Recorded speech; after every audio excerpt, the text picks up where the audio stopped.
የውዱእ አደራረግ ያለ ውዱእ የተሰገደ ሶላት ተቀባይነት የለውም። ቢስሚላህ ውዱእ ሲጀምሩ ቢስሚላህ ማለት በሸሪዓ የተደነገገ በመሆኑ ውዱአችንንም የምንጀምረው በቢስሚላህ ነው። መዳፎቻችንን እናጥባለን። ከዚያም መጉመጥመጥና ወደ አፍንጫ ውስጥ ውሃ መሰርነቅ።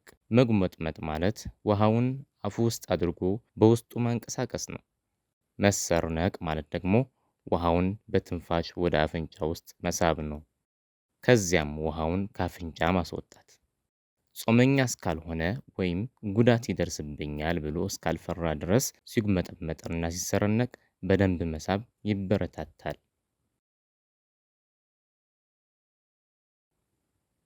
ፊትን በውሃ ማጠብ። የፊት ክልሉም የፊት ቁመት ከተለመደው የጭንቅላት ፀጉር መብቀያ እስከ አገጭ ድረስ ሲሆን በአግድም ደግሞ ከጆሮ እስከ ጆሮ ነው። ቅንድብን የመሰለ ፊት ላይ የሚገኝን ፀጉር ሁሉ አብሮ ማጠብ ግዴታ ነው። ጺምን በተመለከተ ስስ ከሆነ ከስሩ ያለውን ቆዳ ማጠብ ግዴታ ሲሆን ጥቅጥቅ ያለ ከሆነ ደግሞ ጎልቶ የሚታየውን ክፍል ያጥባል። ጥቅጥቅ ያለን ጺም በውሃ መፈልፈል ብቻ ሱና ነው። ከዚያም ፊታችንን ከታጠብን በኋላ ሁለት እጆቻችንን የምናጥብ ሲሆን የምንጀምረውም በቀኝ እጃችን ነው። ሁለት እጆችን ከጣቶች ጫፍ እስከ ክርኖች ድረስ ክርኖችንም ጨምሮ ማጠብ።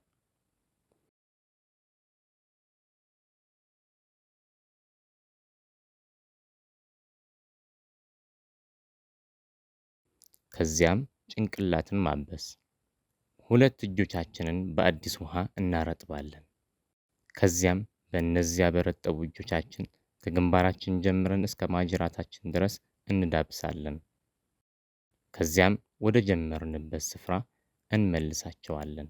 ከዚያም ራሳችንን ካበስን በኋላ በተቀረው ውሃ ሁለት ጆሮዎቻችንን እናብስበታለን። ይህንንም የምናከናውነው አንድ ጊዜ ነው። ሁለት ጆሮዎችን የማበስ አፈጻጸሙም ጠቋሚ ጣትን በጆሮ ቀዳዳ ውስጥ በማስገባት የውስጡን ክፍል ማበስ፣ በአውራ ጣት ደግሞ የጆሮን የላይኛውን ክፍል ማበስ ነው። በዚህም የሁለቱን ጆሮዎቻችንን ውጫዊና ውስጣዊ አካል አበስን ማለት ነው።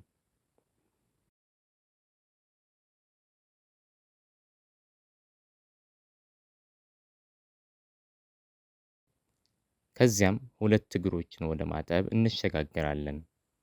መታጠቡ ግዴታ የሆነው የእግራችን ክፍል ከእግር ጣቶች ጫፍ እስከ ቁርጭምጭሚት ድረስ ነው። ከቀኝ እግር ጀምረን በየጣቶቻችን መካከል እየፈለፈልን ተረከዞቻችንንም ትኩረት ሰጥተን እናጥባለን። ከዚያም ልክ የቀኝ እግራችንን እንዳጠብነው አድርገን የግራ እግራችንንም በሚገባ እናጥበዋለን። አንዱን አካል በሌላው አካል ላይ ሳናስቀድም የውዱእ አካላትን ቅደም ተከተል መጠበቅ ግዴታ ነው።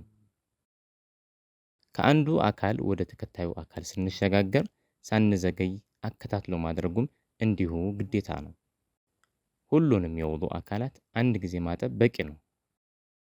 ፊትን መጉመጥመጥንና በአፍንጫ ውሃ ማስገባትን እንዲሁም ሁለት እጆችንና እግሮችን ማጠብን ሁለት ጊዜና 3 ጊዜ መድገም ደግሞ ይወደዳል፣ በላጭም ነው። ውዱእ ካጠናቀቁ በኋላ እንዲህ ማለቱ ይወደዳል። أشهد أن لا إله إلا الله وحده لا شريك له وأشهد أن محمدا عبده ورسوله የሚከተለውንም ብንጨምር የተሻለ ነው። اللهم اجعلني من التوابين واجعلني من المتطهرين